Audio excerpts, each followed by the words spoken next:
السلام علیکم ورحمۃ اللہ وبرکاتہ۔ بسم اللہ الرحمن الرحیم۔ اصحاب فیل کا واقعہ۔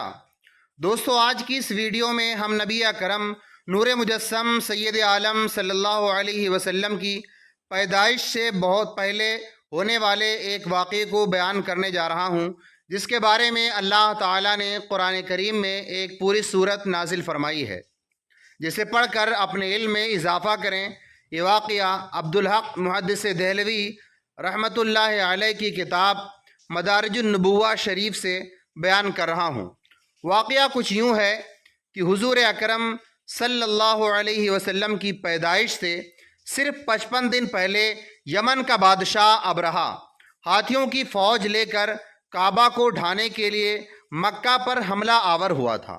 لیکن کیا آپ جانتے ہیں کہ ابرہہ نے خانہ کعبہ پر حملہ کیوں کرنا چاہتا تھا؟ دراصل اس کا سبب یہ تھا کہ ابرہہ یمن کا ایک عیسائی بادشاہ تھا۔ لوگ دور دور سے حج کرنے کے لیے مکہ آتے تھے، لیکن یمن کوئی نہیں آتا تھا۔ تو ابرہہ بادشاہ نے یمن کی راجدھانی صنعاء میں ایک بہت ہی شاندار اور عالی شان گرجا گھر یعنی چرچ بنایا، اور یہ کوشش کرنے لگا کہ عرب کے لوگ بجائے خانہ کعبہ کے یمن آ کر اس گرجا گھر کا حج کیا کریں، تاکہ ہمارے ملک کی عزت میں چاند لگ جائے۔ جب مکہ والوں کو یہ معلوم ہوا تو قبیلے کنانہ کا ایک شخص غیظ و غضب غصے میں جل بھن کر یمن گیا اور وہاں کے گرجا گھر میں پاخانہ یعنی لیٹرین پھر کر اس کو نجاست سے لت پت کر دیا۔ جب ابرہہ نے یہ واقعہ سنا تو غصے میں آپے سے باہر ہو گیا اور خانہ کعبہ کو ڈھانے کے لیے ہاتھیوں کی فوج لے کر مکہ پر حملہ کر دیا، اور اس کی فوج کے اگلے دستے نے مکہ والوں کے تمام اونٹوں اور دوسرے مویشیوں جانوروں کو چھین لیا۔ اس میں سے 200 یا 400 اونٹ عبد المطلب کے بھی تھے۔ حضرت عبد المطلب جو ہمارے نبی حضرت محمد صلی اللہ علیہ وسلم کے دادا اور خانہ کعبہ کے متولی اور عرب کے سردار بھی تھے۔ عبد المطلب کو اس واقعے سے بڑا رنج پہنچا، چنانچہ آپ اس معاملے میں گفتگو کرنے کے لیے اس کے لشکر میں تشریف لے گئے۔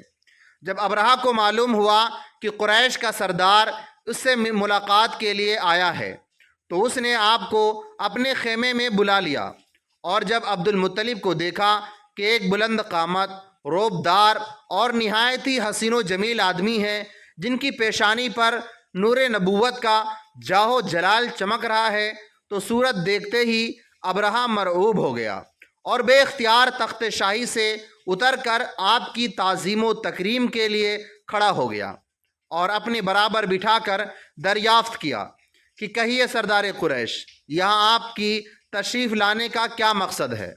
عبد المطلب نے جواب دیا کہ ہمارے اونٹ اور بکریاں وغیرہ جو آپ کے لشکر کے سپاہی ہاک لائے ہیں، آپ ان سب مویشیوں کو ہمارے سپرد کر دیجیے۔ یہ سن کر ابرہہ نے کہا کہ اے سردار قریش، میں تو یہ سمجھتا تھا کہ آپ بہت ہی حوصلہ مند اور شاندار آدمی ہیں، مگر آپ نے مجھ سے اپنے اونٹوں کا سوال کر کے میری نظروں میں اپنا وقار اور عزت کم کر دیا۔ اونٹ اور بکری کی حقیقت ہی کیا ہے؟ میں تو آپ کے کعبے کو توڑ پھوڑ کر برباد کرنے کے لیے آیا ہوں۔ آپ نے اس کے بارے میں کوئی گفتگو نہیں کی۔ عبد المطلب نے کہا کہ مجھے تو اپنے اونٹوں سے مطلب ہے، کعبہ میرا گھر نہیں ہے بلکہ وہ خدا کا گھر ہے، وہ خود اپنے گھر کو بچا لے گا، مجھے کعبے کی ذرہ برابر بھی فکر نہیں ہے۔ یہ سن کر ابرہہ اپنے فرعونی لہجے میں کہنے لگا کہ اے سردار مکہ، سن لیجئے، میں کعبے کو ڈھا کر اس کی اینٹ سے اینٹ بجا دوں گا اور روئے زمین سے اس کا نام و نشان مٹا دوں گا، کیونکہ مکہ والوں نے میرے گرجا گھر کی بڑی بے حرمتی کی ہے، اس لیے میں اس کا انتقام لینے کے لیے کعبے کو توڑ دینا ضروری سمجھتا ہوں۔ عبد المطلب نے فرمایا کہ پھر آپ جانیں اور خدا جانے، میں آپ سے سفارش کرنے والا کون ہوتا ہوں۔ اس گفتگو کے بعد ابرہہ نے تمام جانوروں کو واپس کر دینے کا حکم دے دیا، اور عبد المطلب تمام اونٹوں اور بکریوں کو ساتھ لے کر اپنے گھر چلے آئے اور مکہ والوں سے فرمایا کہ تم لوگ اپنے اپنے مال اور مویشیوں کو لے کر مکہ سے باہر نکل جاؤ اور پہاڑوں کی چوٹیوں پر چڑھ کر اور دروں میں چھپ کر پناہ لے لو۔ مکہ والوں سے یہ کہہ کر پھر خود اپنے خاندان کے چند آدمیوں کو ساتھ لے کر خانہ کعبہ میں گئے اور دروازے کا حلقہ پکڑ کر انتہائی بے قراری اور گریہ و زاری کے ساتھ دربار خدا بندی میں اس طرح دعا مانگنے لگے کہ اے اللہ، بے شک ہر شخص اپنے اپنے گھر کی حفاظت کرتا ہے، لہٰذا تو بھی اپنے گھر کی حفاظت فرما، اور صلیب والوں اور صلیب کے پجاریوں یعنی عیسائیوں کے مقابلے میں اپنے اطاعت شعاروں کی مدد فرما۔ عبد المطلب نے یہ دعا مانگی اور اپنے خاندان والوں کو ساتھ لے کر پہاڑ کی چوٹی پر چڑھ گئے اور خدا کی قدرت کا جلوہ دیکھنے لگے۔ ابرہہ جب صبح کو کعبہ ڈھانے کے لیے اپنے لشکر جرار اور ہاتھیوں کی قطار کے ساتھ آگے بڑھا اور مقام مغمس میں پہنچا تو خود اس کا ہاتھی، جس کا نام محمود تھا، ایک دم بیٹھ گیا۔ ہر چند مارا اور بار بار للکارا مگر ہاتھی نہیں اٹھا۔ اسی حال میں قہر الہی ابابیلوں کی شکل میں نمودار ہوا اور ننھے ننھے پرندے جھنڈ کے جھنڈ، جن کی چونچ اور نظم پنجوں میں تین تین کنکریاں تھیں، سمندر کی جانب سے حرم کعبہ کی طرف آنے لگے۔ ابابیلوں کے ان دل بادل لشکروں نے ابرہہ کی فوجوں پر اس زور سے شنگ باری یعنی پتھر بازی شروع کی آن میں ابرہہ کے لشکر اور اس کے ہاتھیوں کے پرخچے اڑ گئے۔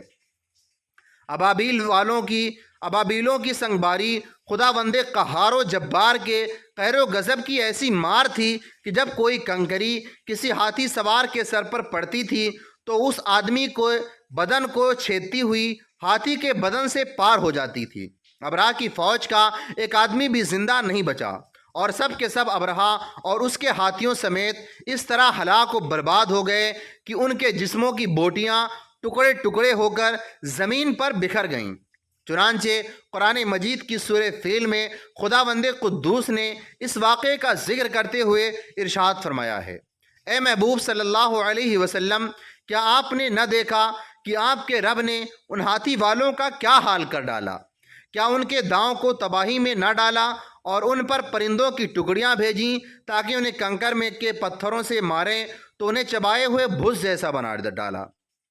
ایک روایت میں ہے کہ جب حضرت عبد المطلب ابرہہ کے پاس تشریف لے گئے تو اس نے سفید ہاتھی کو بلایا جو کعبہ کو توڑنے کے لیے لایا گیا تھا۔ جب ہاتھی نے حضرت عبد المطلب کے چہرے پر نظر ڈالی تو محبت میں گر گیا، حالانکہ یہ ہاتھی دوسرے ہاتھیوں کی طرح کبھی سجدہ نہیں کرتا تھا۔ ایسا لگتا ہے کہ یہ ہاتھی حق تعالیٰ کی مرضی کے مطابق حضرت عبد المطلب کے آگے سر جھکا کر زبان حال سے کہہ رہا تھا کہ سلام ہوئے عبد المطلب جو تمہاری پشت میں ہے۔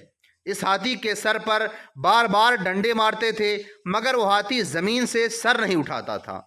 اس کے بعد ابرہہ کی اور لوٹ آیا اور اس وقت خدا نے ابابیل پرندوں کی تین تین کنکریاں لے کر سمندروں سے بھیجا۔ ایک کنکری ان کے منہ میں تھی اور دو کنکریاں ان کے پیروں میں تھی، اور کوئی کنکری مسور کے دانے سے بڑی نہیں تھی۔ ایک کنکری جس کے بدن پر پڑتی تھی وہ زمین گر پڑتا، اور جب ابرہہ کے جسم پر یہ کنکری پڑی تو اس کی انگلیاں ٹکڑے ٹکڑے ہو گئیں اور اس کے جسم سے خون، پیپ اور پانی بہنے لگا، یہاں تک کہ اس کے دل میں بھی چھید ہو گیا۔ جب ابرہہ اور اس کے لشکر کا یہ انجام ہوا تو عبد المطلب پہاڑ سے نیچے اترے اور خدا کا شکر ادا کیا۔ ان کی اس کرامت کا دور دور تک چرچا ہو گیا اور تمام اہل عرب ان کو ایک خدا رسیدہ بزرگ کی حیثیت سے قابل احترام سمجھنے لگے۔ ہماری ویڈیو کیسی لگی کمنٹ کر کے ضرور بتائیں۔ ہمارے چینل پر نئے ہیں تو سبسکرائب ضرور کریں۔ اللہ حافظ۔